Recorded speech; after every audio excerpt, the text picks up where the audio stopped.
Bienvenidos a un episodio más de Pisalud, el podcast al servicio de la vida. En esta ocasión hablaremos sobre enfermedades respiratorias.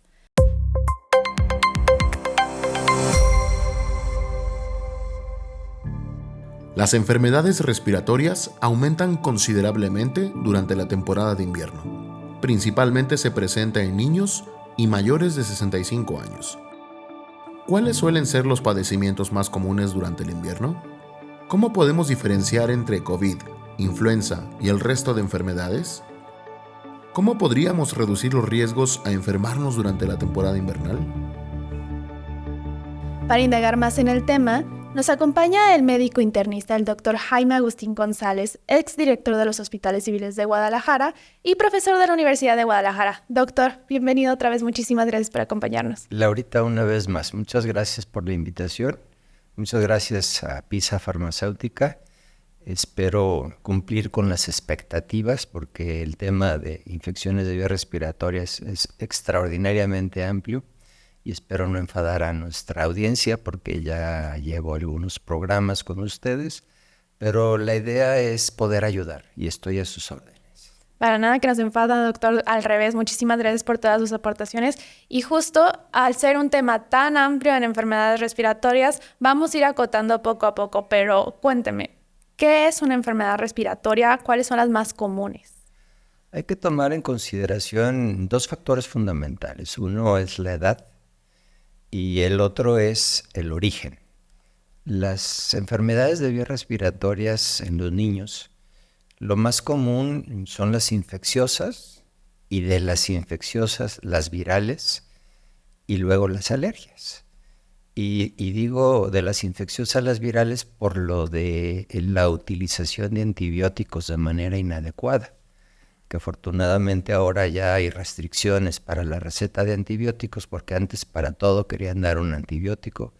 Y ahora sabemos, ¿no?, que hay virus sitiales, que hay adenovirus, que hay virus Coxsackie, que hay diferentes virus que generan las infecciones y de las alergias, pues la rinitis alérgica, que es la enfermedad del heno, y algunas otras infecciosas como pudieran ser por bacterias como la amigdalitis. Pero básicamente en niños eso es. En adultos cambia un poquito y tiene mucho que ver con los antecedentes, con lo que ha pasado con la vida de este ser humano. Si cuando llegó a tener problemas de vías respiratorias fumaba o no fumaba o estaba expuesto a algún tipo de polen o algún tipo de humo o algún tipo de algo que le pudiera afectar sus vías respiratorias, como el trabajo, ¿no? Hay gente que trabaja en lugares en donde hay sustancias que son tóxicas, que son irritantes, algunas de ellas que pueden causar hasta cáncer, como es el asbesto. Doctor, ¿también podría ser, por ejemplo, aquellas mujeres que cocinan con carbón? Sí, afortunadamente ya cada vez es menos con carbón y leña. A mí me tocó todavía ver en mi pueblo a muchas señoras que cocinaban con leña y que al paso del tiempo el humo que estaban respirando les traía complicaciones crónicas como la enfermedad pulmonar obstructiva crónica, se conoce como EPOC, que es una forma de restricción del pulmón, se pone rígido, se hace como fibroso y no deja que la gente respire adecuadamente, no deja que se insuflen adecuadamente los pulmones y eso hace que tengan dificultades. Es gente que luego les cuesta trabajo incluso hasta concentrarse por falta de oxígeno, ¿no?, por su respiración. Y tiene mucho que ver con esto, por eso las infecciones de vías respiratorias o afectaciones de las vías respiratorias, pues tienen mucho que ver con lo que hacemos cada quien. Es algo a lo que hemos estado llegando por lo que está pasando en nuestro planeta. Algún día que estuvimos platicando de otras enfermedades, hablábamos del cambio climático, y no nos vayamos tan lejos. Lo que ha pasado algunas veces aquí en la primavera, la ciudad ha estado inundada de humo y eso es lo que respiramos. Claro. Y ahora si me dices, ¿qué respiramos cuando andamos en la calle? Pues basta con ver nada más los carros que están pasando, los camiones que están pasando. no existe todavía la cultura de estar al pendiente de que nuestros carros estén bien afinados. Y la otra, pues que deberíamos ya de migrar hacia los carros eléctricos. Entiendo muy bien que quienes nos están viendo van a decir, oye, no inventes, como que un carro eléctrico, si no puedo comprarme una bicicleta.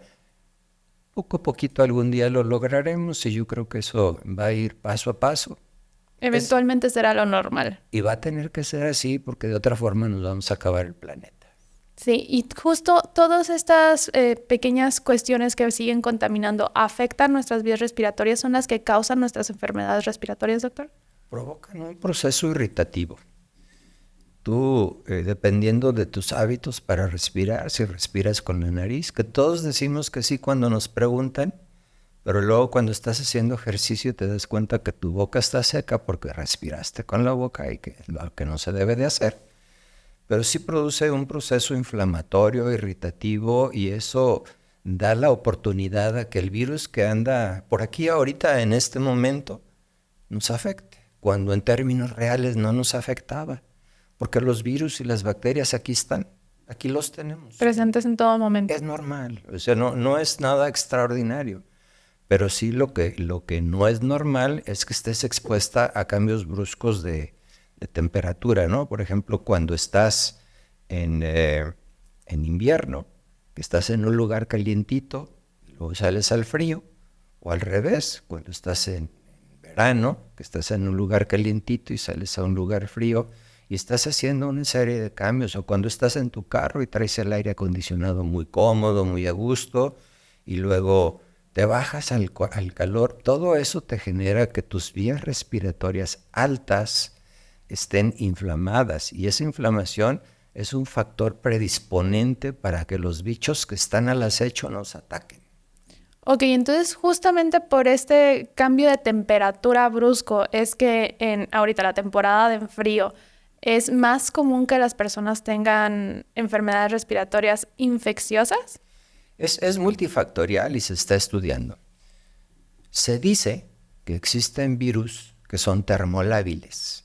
Es decir, hay algunos virus que con el calor se mueren, pero luego que llega el frío, entonces vuelven a agarrar fuerza y se sienten en su medio y tienen más posibilidades.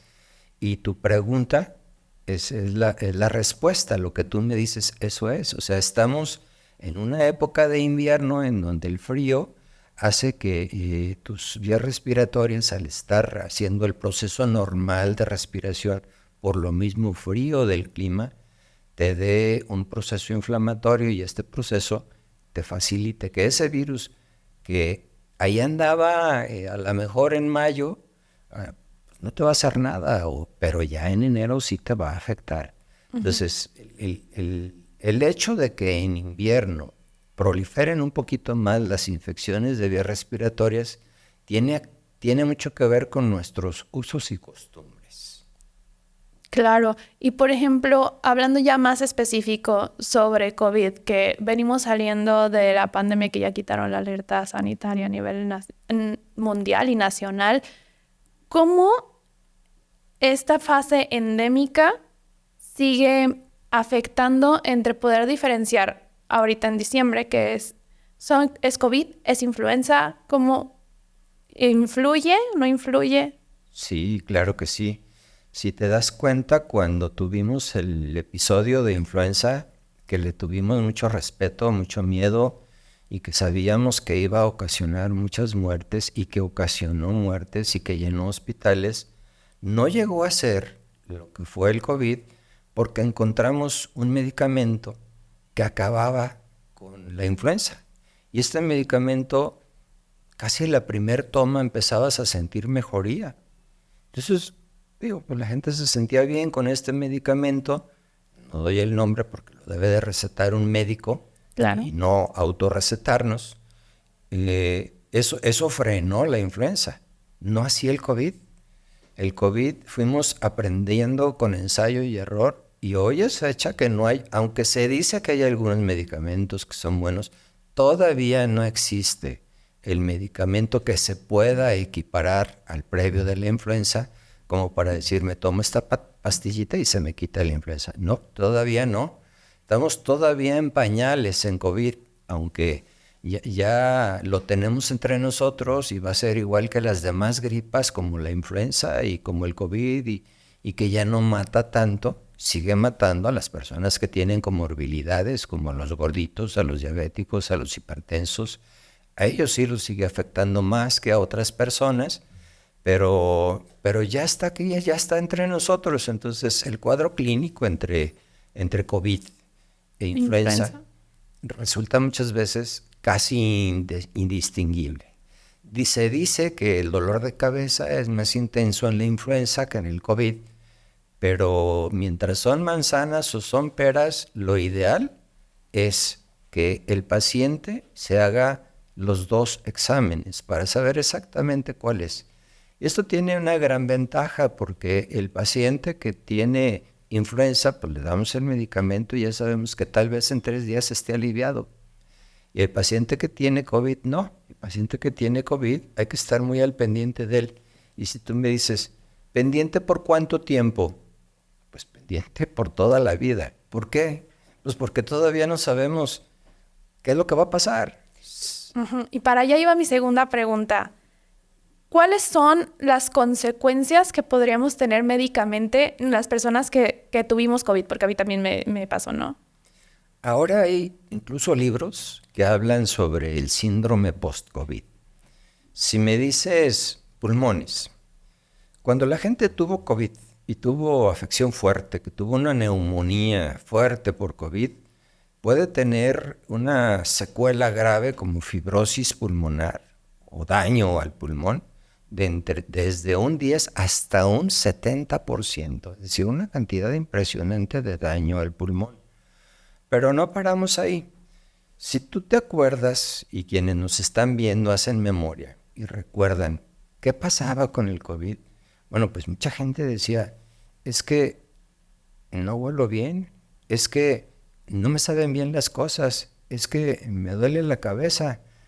Entonces, son afecciones al sistema nervioso central. Hay pares craneales específicos que se afectan con esta enfermedad. Pero como es tan reciente, yo creo que todavía no sabemos qué va a pasar con estos pares craneales que se vieron afectados de aquí a 10 años. Y se está estudiando todavía. Lo que sí sabemos es que el síndrome post-COVID genera una serie de alteraciones de todo el cuerpo.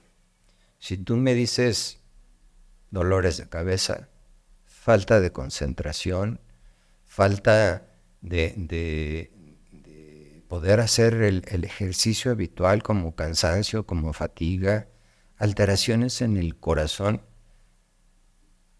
Una palabra rara, pero ya todo el mundo la está oyendo, disautonomía, que la gente se levanta y siente como que se va a desmayar. O sea, lo que los médicos le dicen hipotensión ortostática, esas alteraciones del corazón. Puede haber alteraciones gástricas como diarrea crónica en pacientes que tuvieron COVID. Para las mujeres hay un tema que les afecta mucho emocionalmente, que es la caída del cabello. Pero bueno, yo me voy más con las afectaciones del sistema nervioso central y las complicaciones del mismo, ¿no? Eso de que tú quieras leer algo y al ratito digas, ¿qué estaba leyendo? ¿En qué iba? Y te tienes que regresar. O que estás platicando con alguien y luego tu cabecita empieza a irse a... A otros temas de la semana pasada, Sí, etcétera. o sea, es una falta de concentración, es una falta de orientación y estamos empezando. Entonces, creo que es muy prematuro decir, ¿va a pasar esto exactamente? No, no sabemos todavía. Síndrome post-COVID, lo que sí sabemos que ya conocemos las secuelas pulmonares en las que el paciente tiene que ir con un rehabilitador de pulmón, con un profesional de la rehabilitación pulmonar, no con cualquier médico. Tiene que ir con alguien que le ponga a hacer ejercicios especiales, tiene que hacer ejercicio para que sus pulmones estén abriendo y cerrando continuamente y haciendo intercambio de oxígeno.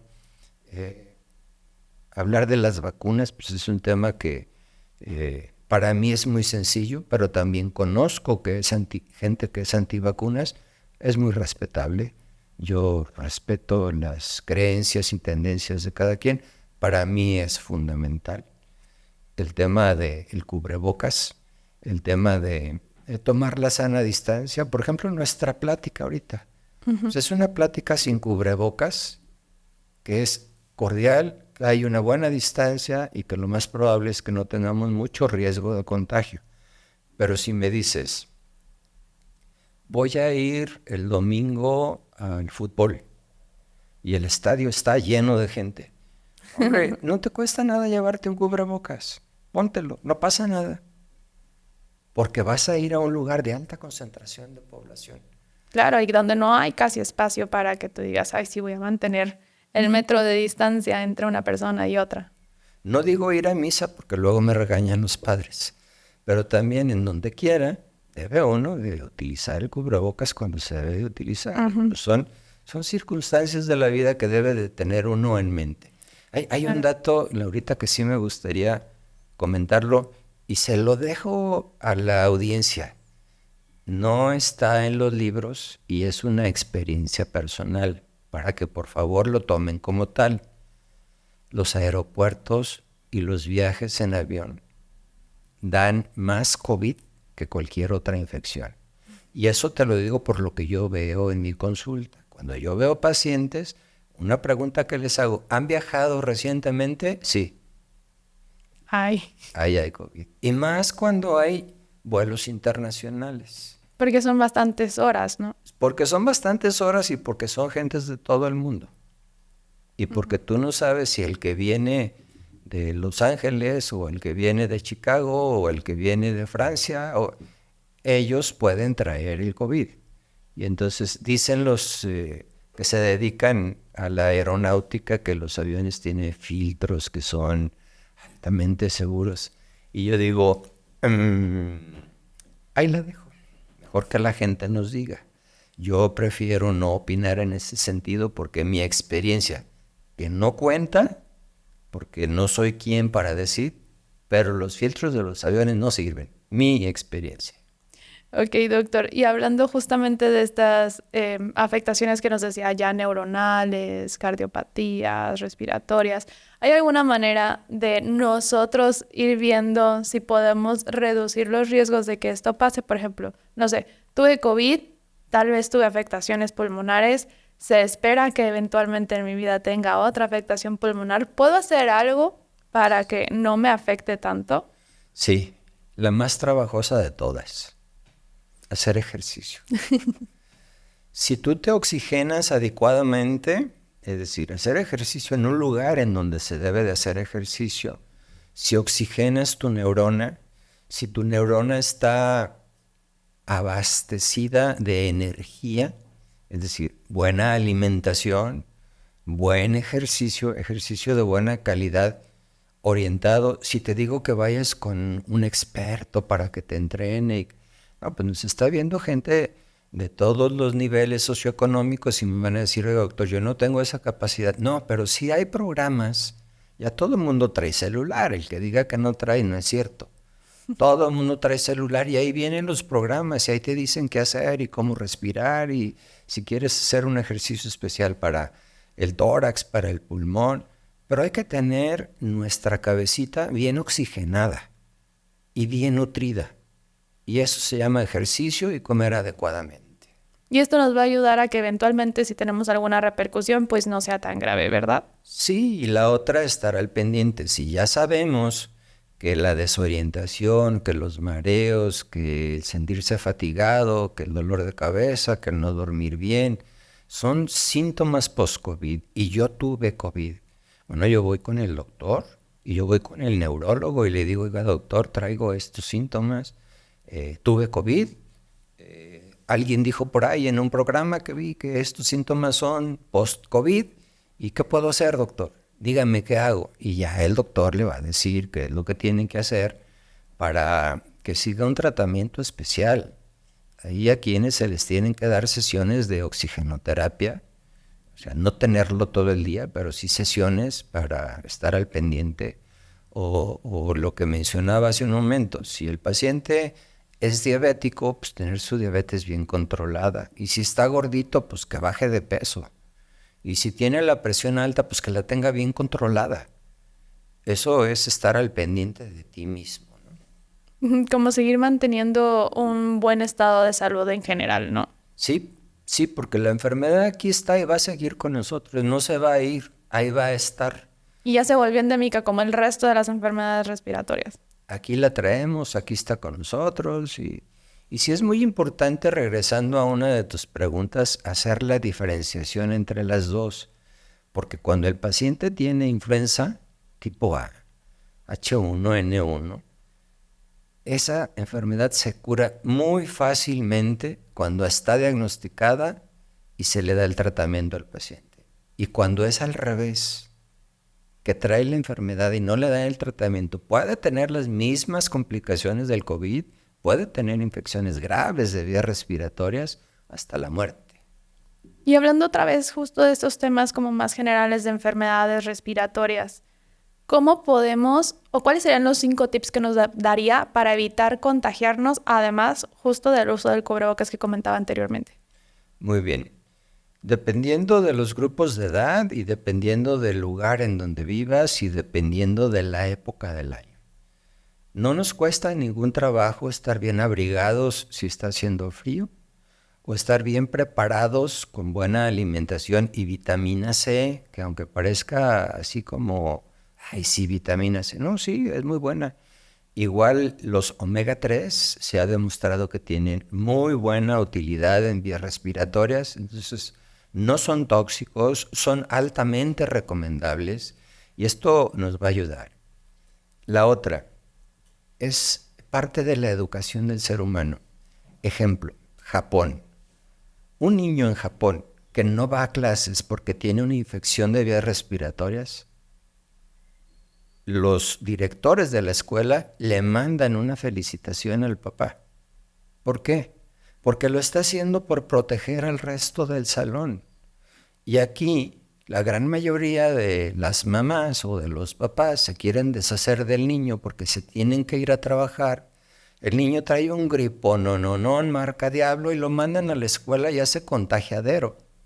Entonces, tener mucho cuidado para los profesores de ser amables con los alumnos. Yo eso hago con mis alumnos. Yo les digo, el que venga aquí con gripa, lo repruebo.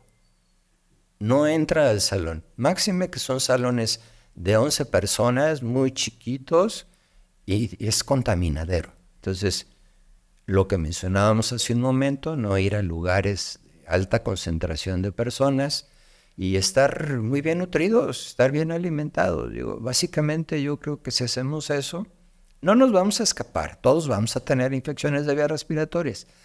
Háganle como le quieran hacer, pero pueden ser menos agresivas y pueden ser más amables, y ya con eso tú vas con el médico y el médico te da un tratamiento que generalmente es sintomático, no es un tratamiento específico, es un tratamiento nada más para los signos y síntomas que trae, te ayuda y te hace sentir bien. No en el caso de la influenza, ahí sí tiene tratamiento específico. Ok, doctor. ¿Algo más que nos ayude justo a terminar o a hacer el cierre de este tema para nuestro público? Sí, yo creo que quienes nos están viendo deben de estar al pendiente de que son infecciones que están entre nosotros, que no nos vamos a escapar de ellas y que tenemos como responsabilidad personal ser más condescendientes con nuestros seres queridos. Si en tu casa viven 6 personas y tú tienes gripa, intenta aislarte adentro de tu casa. Sé respetuoso con tu familia. El problema, ¿sabes qué es, Laurita? Que luego en el trabajo, si faltas, pues es falta de trabajo y no te pagan, ¿eh? Claro. Por eso puse como ejemplo Japón, porque es diferente a la cultura. O en la escuela, si faltas, pues es falta en la escuela. Y aquí no, aquí es falta y falta. En Japón no, o en países de primer mundo bien desarrollados. Entonces mi recomendación para la gente es que si yo traigo gripa o traigo una infección de vías respiratorias, una neumonía o lo que sea, me pongo un cubrebocas por respeto a los demás. Y les aviso, oigan, voy a trabajar con ustedes, este es un espacio de tanto por tanto, traigo gripa, me pongo mi cubrebocas, no se me acerquen, no les voy a dar la mano por lo mismo, porque luego el contagio de mano-nariz es muy común, casi todo mundo nos llevamos la mano a la nariz, eso es común. Entonces la recomendación para la gente que conoce las enfermedades de vías respiratorias o infecciones o alergias, estar al pendiente nada más de ellos mismos y de ser respetuosos con los demás. Ok, perfecto, doctor, completamente de acuerdo. O sea, si nos cuidamos nosotros mismos, claramente vamos a cuidar a nuestro entorno. Exacto. Pues muchísimas gracias por acompañarnos, doctor. Esperamos tenerlo muy pronto también con nosotros en esta o en otras temporadas de FISalud. Yo estoy a la orden. Y gracias a ustedes por acompañarnos el día de hoy. Recuerden seguir a Pisa Farmacéutica en sus redes sociales y nos vemos el siguiente episodio.